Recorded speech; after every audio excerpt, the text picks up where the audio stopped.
Hoy nos tocaría hablar de genética bacteriana, pero hemos preferido más bien modificar el orden de las clases. No nos estamos comiendo ninguna, porque nos tocaba miércoles y viernes hablar de metabolismo.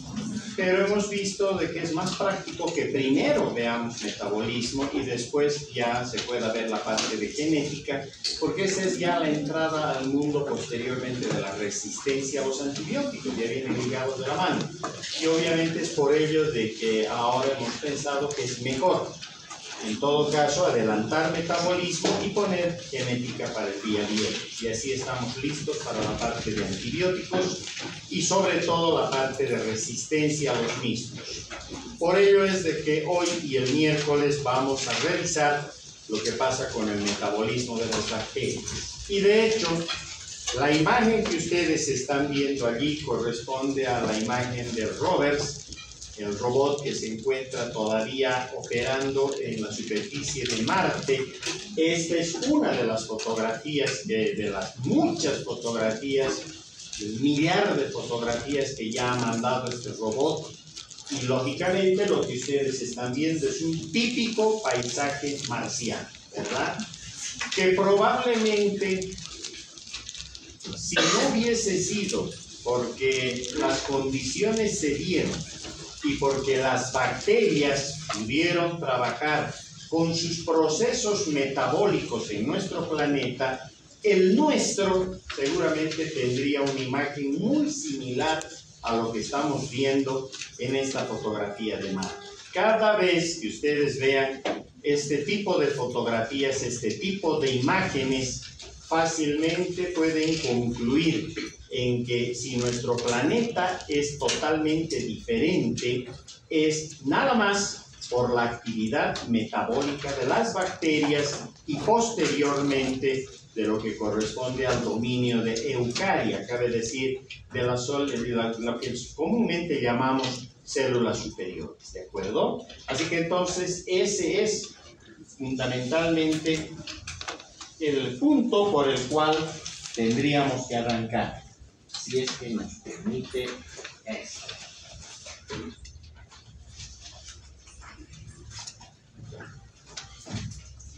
No hay problema. Vamos a utilizar aquí. Por eso es de que esto se convierte en nuestra introducción a lo que es el metabolismo. No podemos poner solo como metabolismo, ¿verdad?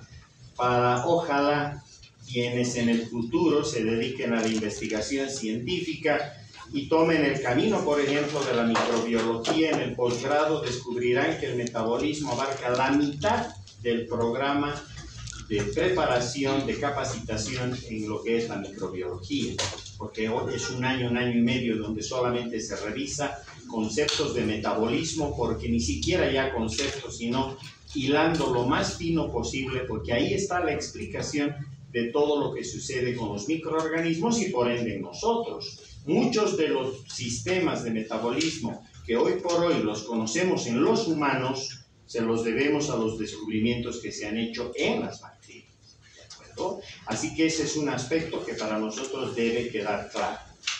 Ahora sí, ya está. Según esto debería funcionar, pero no nos hacemos problema. ¿Qué es lo que nosotros tendríamos que revisar con cuidado? En principio, vean ustedes, el hecho de que estamos básicamente refiriéndonos a un sistema de oxidaciones biológicas. Y aquí es donde necesito que retomen sus conocimientos de la química de secundaria y además puedan enlazar con la bioquímica que ahora ya ustedes están desarrollando en este curso, porque necesitamos agarrarnos de estos conceptos. Y es que básicamente tenemos nosotros que concluir en este caso en que la separación de los electrones a partir de una molécula normalmente nos va a deponer una situación interesante, porque sabemos que se pueden en este caso separar dos electrones y además dos iones de hidrógeno, a los cuales clásicamente les llamamos hidrogeniones, como también les podemos llamar protones, ¿verdad? Esto que estamos empezando a armar ahora, vamos a concluirlo el día miércoles. Es como un rompecabezas, así véanlo por favor. Vamos a ver algunos segmentos por separado, pero hasta el día miércoles, cuando estemos acabando la charla del día miércoles, vamos a ensamblar todos los pedazos y se van a dar cuenta ustedes que esto del metabolismo había sido fundamental para explicar qué es lo que pasa en el mundo, no solamente, repito, de las bacterias, sino en el mundo de las células vivientes. Y obviamente esto supone que químicamente hablando, estamos otra vez sobre esas famosas y clásicas reacciones que permiten lograr fenómenos de reducción como también de oxidación, ¿verdad? Recuerdan ustedes que cada vez que les hablaban de reducción les estaban indicando que básicamente es cuando un compuesto químico, fuera el que fuere, recibe electrones, ¿verdad? En tanto que hablamos de oxidación, cuando estos compuestos más bien ceden electrones, ¿de acuerdo? Y bien saben ustedes que respetando las leyes de la termodinámica, donde la primera ley es fundamental, la ley de la conservación de la energía, donde hemos aprendido que la energía no se va a crear ni a destruir, ¿verdad? Simplemente se va a transformar.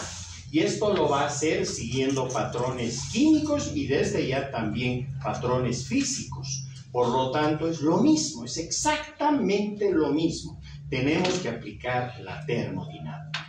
Y cuando aplicamos todo este conjunto de conocimientos, rápidamente entramos en lo que es para nosotros importante, cuál es el poder definir las causas para luego poder interpretar los efectos. Siempre lo he manifestado y no voy a dejar de hacer. De la puerta del aula para afuera viven las hadas, los demonios, los gnomos, los duendes y todo lo que ustedes quieran, ¿de acuerdo? De la puerta del aula para adentro solamente coexisten causas y efectos, ¿de acuerdo?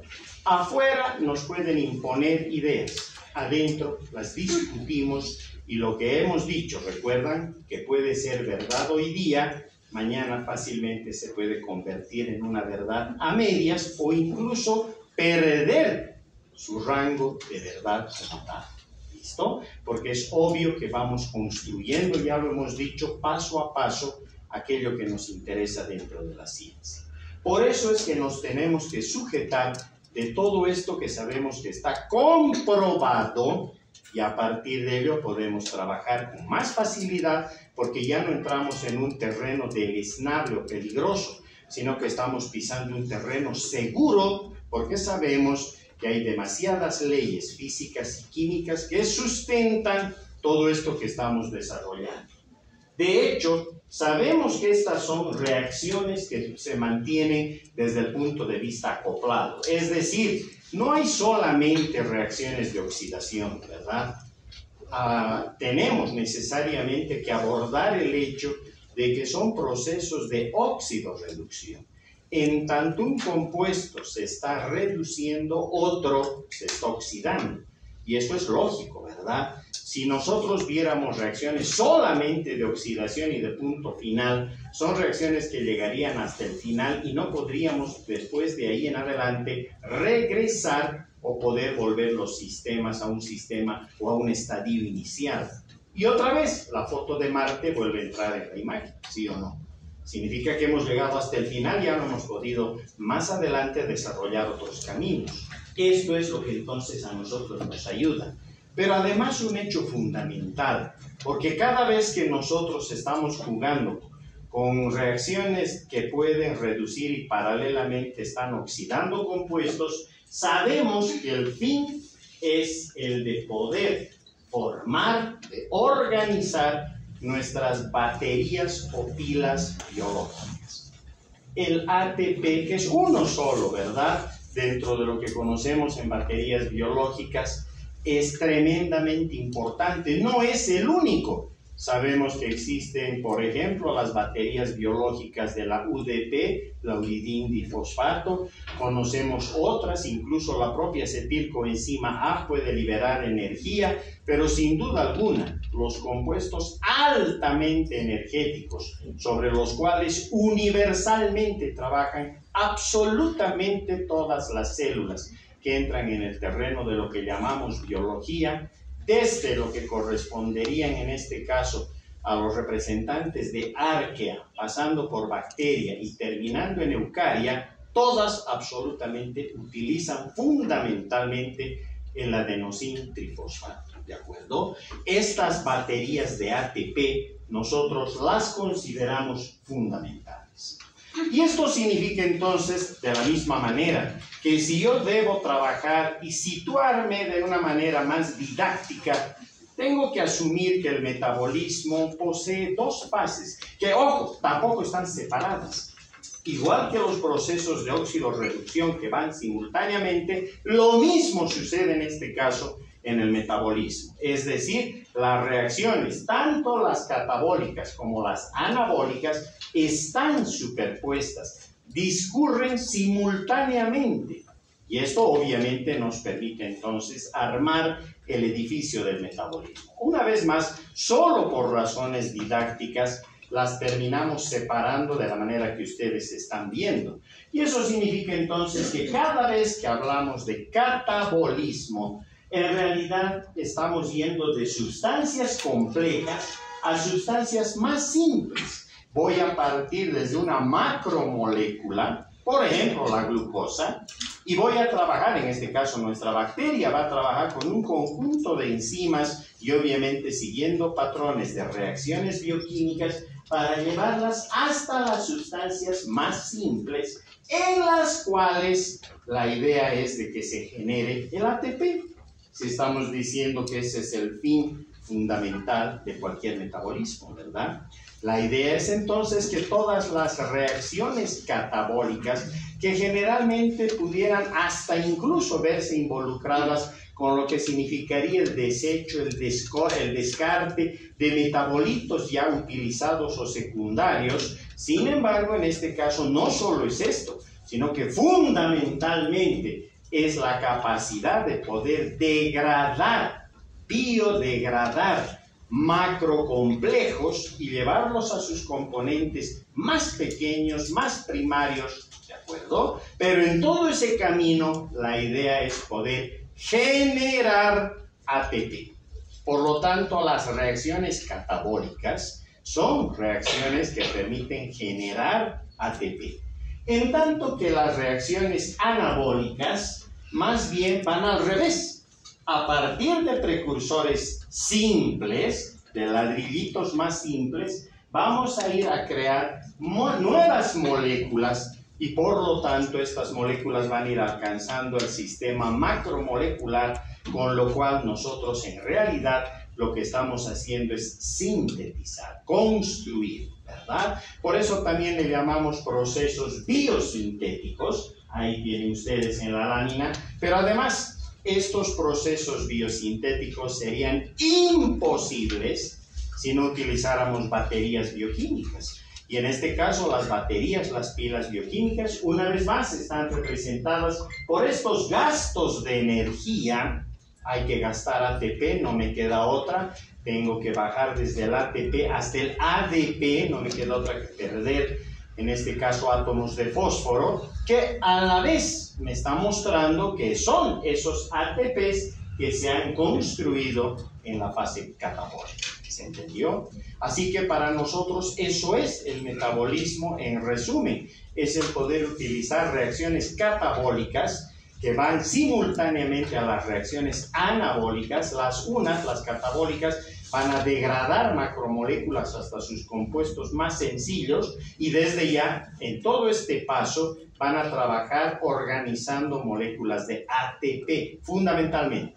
En tanto que las anabólicas son rutas biosintéticas, me sirven para construir desde componentes muy sencillitos hasta componentes cada vez más complejos y macromoleculares. ¿Qué gasto allí? Energía. necesito gastar energía, que es la misma que he venido ganando a través de las reacciones catabólicas. ¿Se entendió? Perfecto. Próximo paso. ¿Para qué? Todo esto finalmente, ¿para qué? Y aquí ustedes están viendo en esta lámina cómo nosotros podemos utilizar las reacciones metabólicas, por ejemplo, a partir de todo lo que significan ácidos grasos lípidos, de manera general, ¿verdad?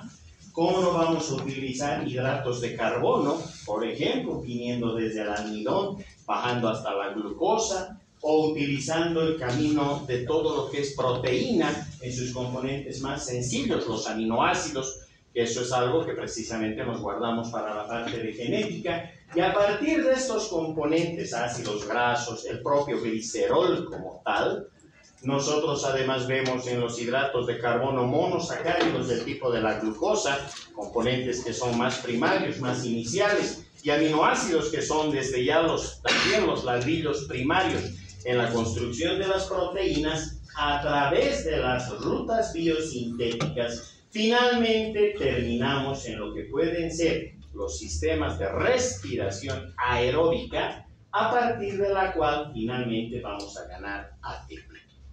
O sea que la respiración, por ahí partiremos, la respiración en cualquier célula biológica no es otra cosa que oxidar combustibles orgánicos, caso de la glucosa, tal cual estamos viendo, precisamente para la construcción de ATP, de adenosintrifosfato.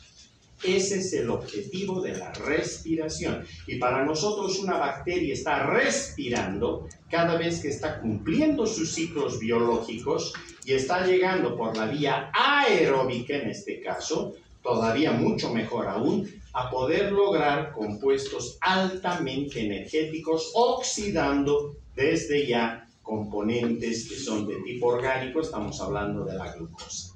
¿Se entendió?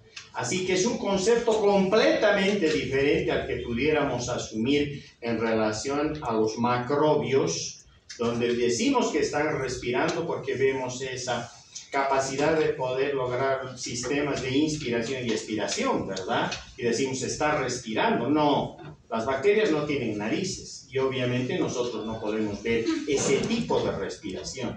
Pero aún las células que conforman a esos macrobios, entre ellos nosotros, cuando respiran, están haciendo esto, ¿de acuerdo? Cada vez que están respirando nuestras células o la célula que fuere, partiendo desde las bacterias, lo único que están haciendo es eso, oxidar compuestos orgánicos, en el caso de la glucosa, para poder lograr la formación de complejos que son altamente energéticos, y estamos hablando en ese caso del ATP. En realidad, si yo tuviera que pararme frente al edificio del metabolismo, tendría que asumir lo siguiente. Vean ustedes, para nosotros tenemos sistemas que nos van a permitir generar energía, ¿verdad? Pero estos sistemas energéticos tienen que sustentar, hemos dicho, todo aquello que es biosíntesis, construcción. Lógicamente, eso significa llegar, hemos indicado, a reacciones, a procesos anabólicos. Pero por el otro lado también tenemos reacciones catabólicas. Y en las catabólicas estamos en procesos de degradación, ¿recuerdan? Ir de complejos macromoleculares a los, en todo caso, a las sustancias más simples, más sencillas. Pero esto lo vamos a hacer a través de diferentes rutas bioquímicas. Rutas que ustedes seguramente ya las han empezado a estudiar en bioquímica, particularmente lo que es la vía glicolítica o glucólisis, y por otra parte lo que es el ciclo de Krebs o ciclo de los ácidos tricarboxílicos, ¿verdad? Entonces, esto desde ya está sucediendo todo el tiempo en cualquiera de las células que ustedes vean. Pero además, gracias a estos procesos catabólicos, también estamos logrando beta-oxidaciones de ácidos grasos, estamos logrando fenómenos de fosforilación oxidativa, con la cual construimos mucho ATP, y cómo no, hasta culminar con lo que es el catabolismo, la biodegradación de proteínas, ¿de acuerdo? Si miramos de este lado, estamos usando moléculas orgánicas, cómo no, principalmente todo lo que es glúcido, proteínas, grasas, y desde ya ácidos nucleicos. Eso es el metabolismo entonces. Para que tengan ustedes en una sola lámina lo que en realidad está sucediendo. Gastamos energía, logramos con esto la biosíntesis y eso es anabolismo. Listo. Con esto nosotros tenemos una serie de reacciones que son las de quimiosíntesis, las de fotosíntesis y que nos van a llevar desde ya a diferentes fases por las cuales las bacterias particularmente construyen paredes, membranas y otro tipo de componentes más. Pero si nosotros tenemos del otro lado la biodegradación, estamos en fases catabólicas y esas fases catabólicas lo que van a hacer es utilizar rutas de degradación, de biodegradación, ¿de acuerdo? A partir de macrocomplejos para llevarlos a sus componentes más simples, hemos indicado, con la producción fundamental de energía. Todo enfocado al mundo lógico, ¿verdad? Al mundo de las proteínas, al mundo de los azúcares, al mundo de los ácidos grasos y al mundo finalmente de los ácidos nucleicos, ¿de acuerdo? Demos un pasito más. Así que los microbios utilizan energía, ¿cómo no? De hecho, hemos estudiado y hemos aprendido en los microbios cómo se puede manejar biológicamente la energía. Y por una parte vemos de que utilizan metabolitos focales. Cabe decir, si ustedes quieren verlo desde otra perspectiva, una especie de ladrillos iniciales, a partir de los cuales van a empezar a construir complejos cada vez mucho más grandes. Pero no solo ello, hay construcción de lo que son las famosas estructuras macromoleculares. O sea, que vamos a utilizar los ladrillitos iniciales que son los metabolitos focales y sobre esos, tal cual si fuese un juego de Mecano, las bacterias empiezan a construir compuestos cada vez más grandes, más complejos, hasta rematar en estas estructuras macromoleculares. No sé, el macromolecular es un azúcar, lo macromolecular está representado por un ácido graso, está representado por proteínas, y no se van a quedar aquí, todavía van a dar un paso más, finalmente, a lo que es la construcción de unidades supramoleculares. Cabe decir, paredes, su pared bacteriana que ya han estudiado, membranas celulares, van a construir sus ribosomas, van a construir sus ciliares de DNA y RNA, van a construir flagelos, van a construir pili, es decir, para poder tener la estructura de la bacteria completa, necesariamente tiene que partir por todo esto. Pero no solamente van a trabajar en la ruta sintética, ¿verdad? Si solo utilizáramos las baterías de ATP, habría un momento en el cual las reacciones irían a un punto final, no podrían ser reversibles. Y en el mundo de las reacciones bioquímicas, casi todas las reacciones son reversibles. Es un ida y vuelta, ¿verdad? Para que esto se pueda producir necesitamos, hemos dicho, un proceso de reducción simultáneo. Y ese proceso de reducción simultáneo viene de la mano de lo que es, si se permite el término, la construcción de fuerza reductora. ¿Cuál es la molécula que permite lograr excelentes sistemas de reducción en el mundo de las bacterias? El NAD, el nicotin-adenosin-dinucleótido. Ese NAD, que lógicamente va a pasar a reducido, en ese momento lo que nos está en todo caso armando es la fuerza reductora suficiente como para poder equilibrar las reacciones de oxidación. ¿Se entiende? Perfecto. Damos un pasito más. Las bacterias se tienen que nutrir, es obvio. De hecho, a partir de la nutrición va a comenzar todo esto que estamos hablando, ¿verdad? Tienen que utilizar diferentes componentes, diferentes metabolitos. Y obviamente esto significa todo un juego interesante que vamos a ver en la próxima lámina. Les permite dotarse de movimiento. A esos flagelos que ustedes ya han visto en la clase teórica, para que estén dotados de movimiento, esto no sería posible si las bacterias no alcanzaran los sistemas metabólicos y a partir de ellos, lógicamente, el poder ver este efecto. Producción de calor, claro que sí, porque no se olviden que estamos trabajando termodinámicamente. Y la energía, sabemos que la última forma de degradación, de transformación de la energía es el calor, ¿verdad? Por lo tanto, exactamente lo mismo va a suceder en el mundo de las bacterias. La electricidad, las bacterias generan también electricidad. A nivel, y les han debido esto ya enseñar, a nivel de la pared bacteriana, en la parte más externa de la pared tenemos cargas electronegativas. Sean bacterias gram positivas o sean bacterias gram negativas, exponen en la superficie de sus paredes cargas electronegativas, que además, gracias a ello, van a lograr el paso de los metabolitos, pero en diferentes sectores juegan incluso con cationes divalentes, del caso del calcio, del magnesio, que no van a neutralizar las cargas, pero van a disminuir esa electronegatividad para que metabolitos de carga negativa puedan pasar sin problema, ¿de acuerdo? Así que la electricidad es otro fenómeno que también viene de la mano de todo esto que estamos hablando, e inclusive la bioluminiscencia. Hay conjuntos, hay clanes a los cuales les llamamos clones bacterianos que tienen la capacidad de ser bioluminiscentes. Obviamente estos no tienen importancia médica, pero tienen una importancia gravitante en lo que corresponde al estudio de la naturaleza.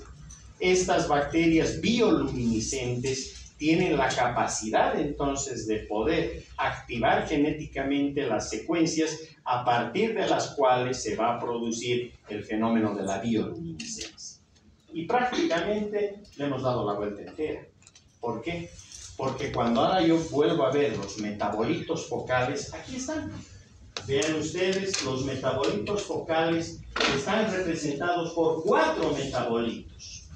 Tenemos primero la glucosa 6-fosfato, es el primer metabolito. El segundo metabolito, aquí está, es el fosfoenolpiruvato. El tercer metabolito focal es el alfa-cetoglutarato. Y el cuarto metabolito focal es el oxalacetato. Solamente para que ustedes puedan ver qué es lo que pasa con estos metabolitos. No es la intención de que entremos a mirar, antes lo hacíamos en años pasados, pero que ahora hemos visto de que eso no tiene mayor importancia para ustedes que se están formando como médicos generales, ¿verdad? Una vez más, quienes decidan acompañarnos en la especialidad más tarde será diferente. Pero vean ustedes cómo sobre la glucosa 6-fosfato las bacterias tienen la capacidad de poder estructurar componentes cada vez más complejos hasta llegar, por ejemplo, a determinados aminoácidos. Y esto lo vamos a ver integrado el día miércoles. ¿De acuerdo? Cuando entremos a ver las últimas láminas, vamos a ver cómo se integra todo esto y cómo los metabolitos focales terminan conformando estas estructuras que para nosotros son claras, estructuras macromoleculares. Lo mismo nos pasa con el fosfoenolpiruvato, fíjense. Una vez de que se producen las rutas de interconversión, tenemos la formación de diferentes aminoácidos e hidratos de carbono, cosa que nos pasa también con el alfa-cetoglutarato y finalmente con el oxalacetato. Pero hay algo que sí tenemos que saber, porque si lo ponemos de esta manera, parecería que las bacterias van a un mall y compran estos metabolitos, ¿verdad? Y una vez que los reciben, recién pueden sobre estos construir. Y no es así. En realidad, lo que van a hacer las bacterias es que a partir de los complejos macromoleculares y por rutas catabólicas, una vez que van interconvirtiendo, como vamos a ir viendo, a través de los sucesivos pasos, van a ir apareciendo estos metabolitos focales. Son puntos críticos en determinadas rutas, a partir de las cuales luego las propias bacterias empiezan las rutas biosintéticas. Por eso decíamos es que están combinadas.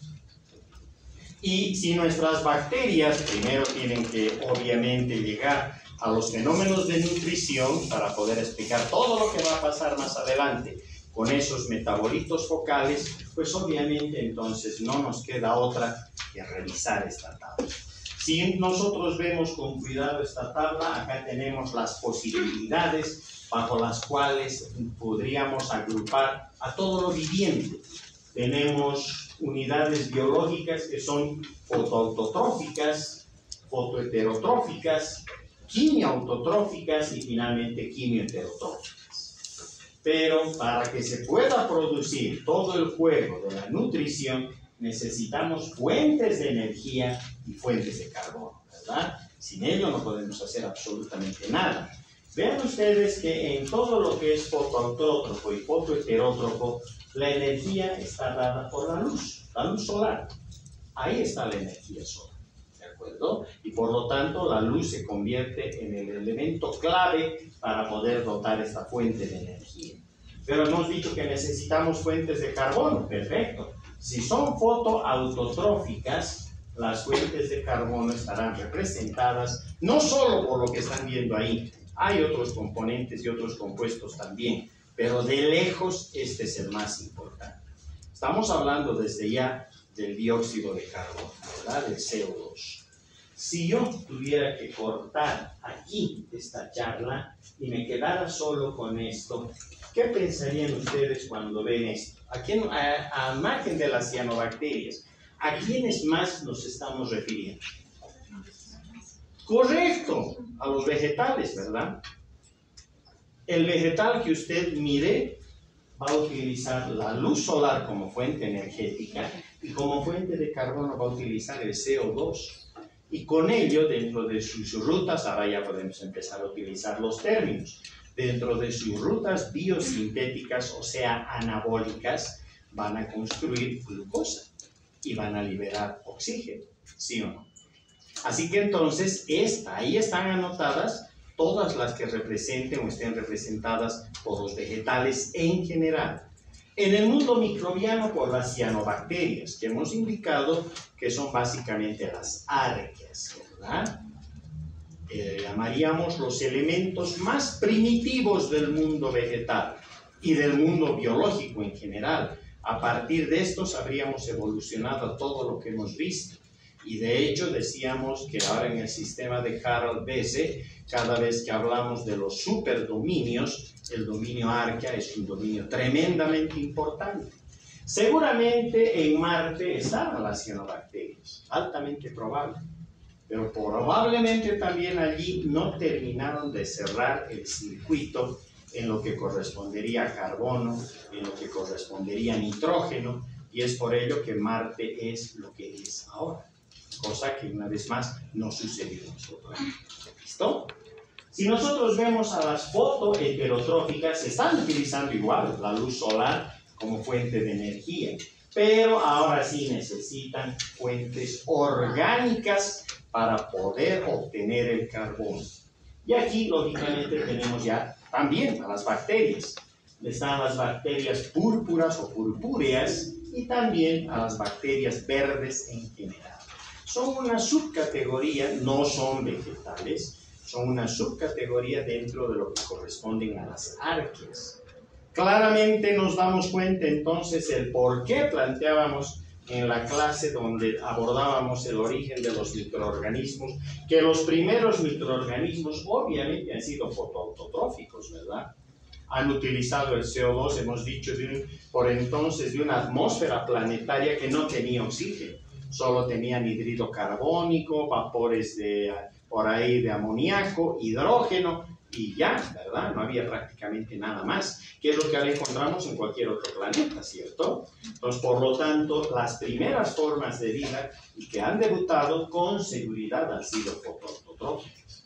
En la medida que la evolución química se ha ido planteando, ha ido predisponiendo a la evolución biológica y es por ello que luego podemos abordar lo que significan las quimioautotróficas. Estas quimioautotróficas necesitan también fuentes de energía, solo que en el caso de estas son inorgánicas, son fuentes inorgánicas. Por ejemplo, el hidrógeno, por ejemplo, el amoníaco, ahí le tienen ustedes, o nitritos, ¿verdad? Entre estos, básicamente, el óxido nítrico, como también el ácido sulfídrico o sulfuro de hidrógeno. Cualquiera de estos va a actuar básicamente como fuente energética. Y para la fuente de carbono volvemos al anhídrido carbónico. altamente probable entonces que estas primeras formas de vida han evolucionado a estas y posteriormente se han podido diversificar todavía dentro de las de corte inorgánico. Finalmente llegamos a las quimioheterotróficas. Estas quimioheterotróficas necesitan fuentes de energía orgánicas. Ya las vamos a revisar con calma, particularmente las que provienen de fuentes o de ciclos biosintéticos y de ciclos catabólicos, donde está el ATP, ¿no es cierto? Pero por otra parte necesitan fuente de carbono, y la fuente de carbono tiene que ser orgánica. ¿De dónde viene esta fuente de carbono en este caso? A partir de esta. La construcción de glucosa por parte de las fototróficas. Lógicamente, ahora ya tienen estas formas, componentes orgánicos, a partir de los cuales utilizar el carbono. ¿Quiénes están aquí? Las eubacterias en general. Pero si fuéramos más justos, no solo estarían las eubacterias, también estaría eucaria, todos nosotros, ¿cierto? Porque en nosotros pasa exactamente lo mismo. ¿Listo? Muy bien. Si es que ya hemos pasado la puerta de la nutrición de las bacterias, y ya sé entonces que en todo caso vamos a trabajar con quimioheterotróficas, ¿verdad? Porque todo lo que esté en el carácter foto no tiene importancia clínica, es obvio, ¿verdad? Y todo lo que vaya a ser quimio también autotrófico no tiene importancia clínica. Son finalmente unidades biológicas que las encontramos en la naturaleza. Gracias a ellas tenemos el planeta que tenemos, pero no causan enfermedades, ¿verdad? Por lo menos hasta ahora y por ahora. ¿Listo? Esto es como ese programa deportivo donde el señor Pereira dice, y eso es todo, por ahora. Igual, por ahora hasta ahí se queda el fenómeno. En cambio, las quimioheterotróficas, donde además estamos nosotros, ahí sí se localizan aquellas bacterias a las cuales ustedes tienen que conocerlas y con las cuales van a trabajar el resto de sus vidas. Ahí está Salmonella typhi de la fiebre tifoidea, ahí está Neisseria gonorrhoeae de la gonorrea, ahí está Treponema pallidum de la sífilis, ahí está el Mycobacterium tuberculosis de la tuberculosis y así sucesivamente. Todos estamos en el paquete quimioheterotrófico. ¿De acuerdo? Ya que nos hemos entrado hasta el paquete quimioheterotrófico, ahora sí, necesito generar energía. Hemos dicho que es el fin del metabolismo. Y eso hemos visto que se viene de la mano de lo que son las rutas catabólicas. Por eso es de que necesito entrar a mirar lo que pasa con el metabolismo de los hidratos de carbono. Esto es tremendamente importante, ¿verdad? Porque a partir de lo que utilicen las bacterias y cómo lo vayan a utilizar, vamos a ver que se genera todo lo que de aquí en adelante correspondería, primero que al metabolismo y segundo a la forma por la cual van a justificar su existencia estas bacterias. Para ello, para poder catabolizar, degradar desde componentes más grandes, más complejos, hasta los más sencillos, generando ATP, tenemos tres vías fundamentales. Tenemos la vía de Embden-Meyerhof-Parnasse, también conocidísima por ustedes como la vía glicolítica o glucolítica, ¿no? Esta es la vía que no solo se cumple en las bacterias, se cumple básicamente en cualquier célula que esté en eucaria y se cumple también desde ya en el mundo de las eubacterias. En todas. De hecho, nosotros hemos heredado esta vía a partir de nuestro pasado bacteriano. No es la única, porque además tenemos otras dos vías catabólicas para los hidratos de carbono. Y ahí está la vía de las pentosas fosfato, que es una especie de shunt, o si ustedes quieren, de cortocircuito a la vía de Embden-Meyerhof-Parnasse. No es tan compleja como la Embden-Meyerhof, aunque en algunos pasos más adelante parecería que sí, y que les permite hacer lo mismo a las bacterias. Van a llegar a los mismos componentes a partir de los cuales se fabrica energía. Y obviamente los componentes más sencillos luego serán utilizados otra vez para la biosíntesis, ¿verdad? Y finalmente la vía de Ebner-Dudorov.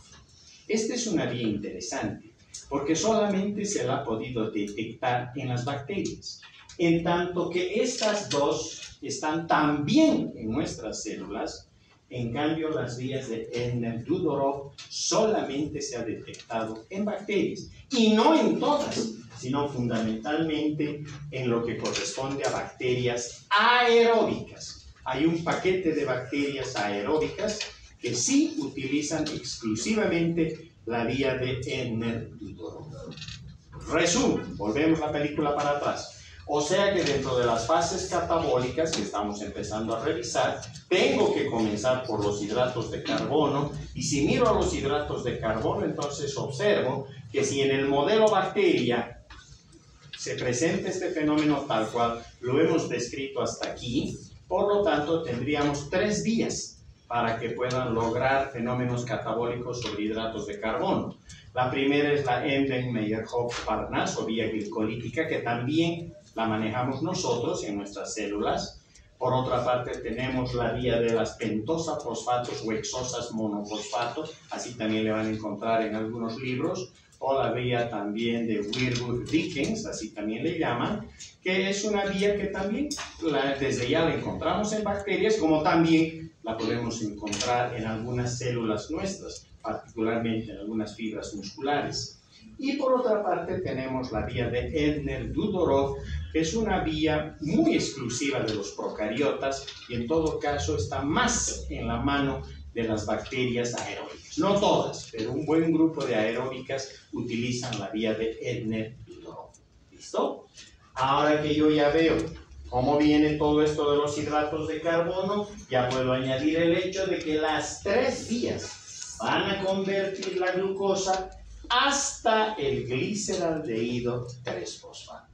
Esa es la idea. Y desde ya, además, van a generar fosfatos, ¿no es cierto? Esa es la idea. Tienen que llegar hasta el gliceraldehído 3-fosfato y van a lograr de esa manera convertir las unidades de ADP en ATP. Pero no solo esto, sino que el gliceraldehído 3-fosfato va a llegar hasta piruvato siguiendo la misma reacción en las 3 vías. Por eso decíamos son solo cortocircuitos. De hecho, la oxidación del gliceraldehído 3-fosfato hasta llegar al piruvato se acompaña, hemos dicho, por la generación de ATP. Y esto generalmente va a ser por fosforilación a nivel del sustrato. Hasta aquí uno escucha esto y dice, uy, está leyendo su lámina, está haciendo karaoke. No me gusta hacer karaoke, ¿de acuerdo? Pero esto que estamos leyéndolo así, van a ver cómo cuando veamos las vías se aclara completamente. Compromiso. Vamos al próximo paso. Y aquí está. Por este lado. Hemos dicho que utilizamos compuestos orgánicos, ¿recuerdan? Para los componentes que tienen carbono. Por lo tanto, utilizamos glucosa. ¿Se dan cuenta que no haya glucosa? No podríamos hacer nada, ni las bacterias ni nosotros. Gracias a los procesos fotosintéticos de las bacterias fototróficas, lograron la glucosa. Y las quimioheterotróficas, entre ellos nosotros, pudimos utilizar esa glucosa. Si esto no se daba de esa manera, no hubiera pasado absolutamente nada. Otra vez, Marte, ¿no es cierto? Y aquí está la glucosa entonces. Esta glucosa que por la ruta glicolítica todavía no se asuste, porque vamos a ver la vía glicolítica y todo lo que significa esa vía. Por la vía glicolítica nos va a llegar a formar aquello que venimos hablando desde hace rato. El ácido pirúvico o piruvato, ¿cierto? Toda vía glicolítica comienza en glucosa y termina en piruvato. ¿De acuerdo? Entonces llegamos hasta el piruvato. Las bacterias pueden utilizar al piruvato de 2 maneras. Pueden utilizar las rutas anaeróbicas y pueden utilizar las rutas aeróbicas. Y ahora me detengo otra vez. ¿Por qué? Porque en realidad lo aeróbico no resulta difícil de explicar. Porque uno diría aeróbico es que necesitan aire para vivir. Está bien, pero esa es una explicación para colegio, ¿verdad? Para nosotros ya es aquella unidad biológica, en este caso aquella bacteria, que va a utilizar al oxígeno como último aceptor de hidrogeniones. De hecho, vamos a ver esto en una lámina. va a utilizar al oxígeno como último aceptor de hidrogeniones. Hasta ahí tampoco hay problema, porque nos dicen oxígeno que tiene el aire, oxígeno al margen de otros gases, ¿verdad? Por lo tanto, no hay mucho problema. Pero métanse a la máquina del tiempo y vamos a 1870, 1875, donde hasta entonces los experimentos previos, del 1600 y del 1700 sobre todo, habían demostrado que si poníamos un ratoncito y le poníamos una campana de vidrio, inexorablemente se moría. Si a un ser humano lo privamos de aire, se va a morir, ¿verdad? Entonces, que alguien entre a esta sala y nos diga, y desde ya se hablaba de respiración siempre aeróbica, pero que entre alguien a esta sala y nos diga, no, no solo hay aeróbicos, también hay anaeróbicos. ¿Cómo? O sea que hay células que no respiran oxígeno, exacto. Ha debido ser una locura, ¿verdad? Y don Luis Pasteur, que lo han estudiado en la primera clase, es el que dio ese anuncio. En la Academia de Ciencias de Francia, en 1870-1880, entró y les dijo, cuando estaban hablando de respiración y aeróbica, les dijo, momento, también hay la anaeróbica, porque él inventó el término anaerobiosis. Todos lo habrán mirado y habrán pensado que se fue a tomar 2 vinos antes de ir a esa reunión.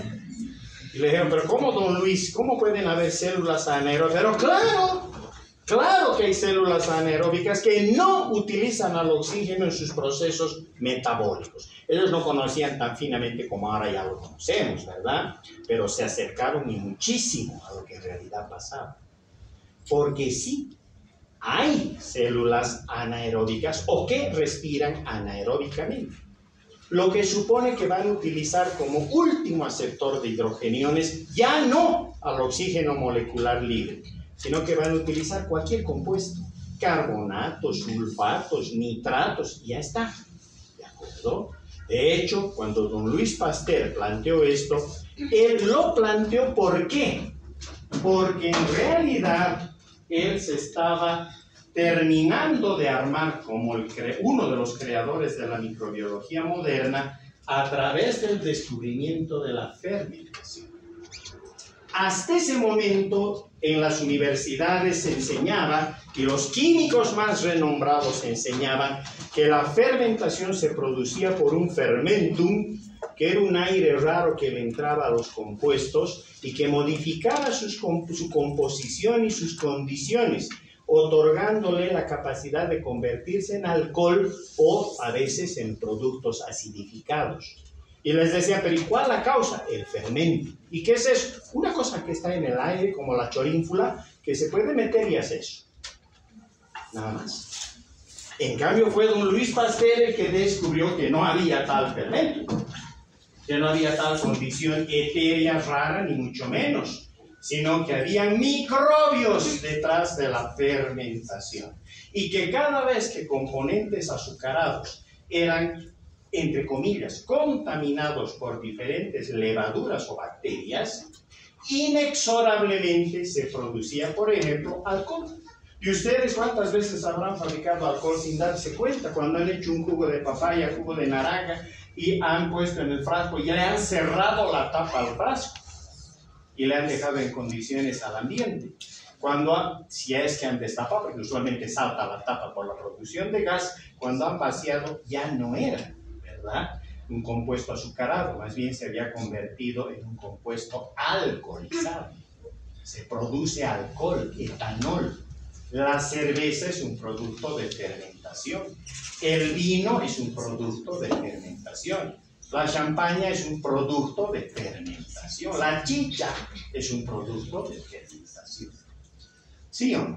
Entonces, por lo tanto, es ahí donde recién se les abrió la cabeza a todas esas personas y dijeron, ah, caramba, con razón en las enfermedades que vemos, por ejemplo, en los casos de clostridiosis, en otras palabras, de gangrena, que ellos llamaban gangrena gaseosa, aparece gas entre los músculos y cortamos y sale un olor hediondísimo y sale gas.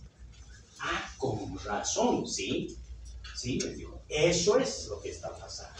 Por lo tanto, entonces se pueden dar procesos de fermentación con la producción de alcohol, etanol. También, bajo condiciones anaeróbicas, se pueden dar compuestos acidificados. Por ejemplo, el ácido láctico. O sea que el yogur que comemos es gracias a esto. Claro, son bacterias fermentadoras de ácido láctico. Son lactobacillus o son algunos estreptococos que tienen la capacidad precisamente de poder utilizar estas reacciones, vean, para llegar hasta la formación de ácido láctico, que es la base del yogur. ¿De acuerdo? Así que entonces ese concepto de anaerobiosis tuvo necesariamente que ingresar, porque no había sido algo raro, ni que se debía a que un brujo había maldecido al vino, no, era normal y natural. Y la otra es de que entonces, si aceptamos ello, existen unidades biológicas que respiran en condiciones aeróbicas y por lo tanto van a llegar desde el piruvato hasta la acetilcoenzima A. Y a partir de la acetilcoenzima A van a mandar ese componente, ese compuesto, a un excelentísimo ciclo conocido como el ciclo de los ácidos tricarboxílicos o ciclo de Krebs, porque el doctor Edwin Krebs fue el primero que trabajó todo el ciclo y encontró los intermediarios. ¿De acuerdo? Y obviamente a partir de ello es lo que sabemos, el proceso de respiración como tal. ¿Se entendió? Listo. Si se ha entendido esto, entonces lo que viene a de ser muy fácil, porque el miércoles cuando volvamos ya vamos a ver en los ciclos cómo suceden estos fenómenos y vamos a poder entender mejor lo que había sido aeróbico y lo que había sido anaeróbico. Así que dejaremos a Pasteur todavía elucubrando más cosas y el miércoles nos vemos.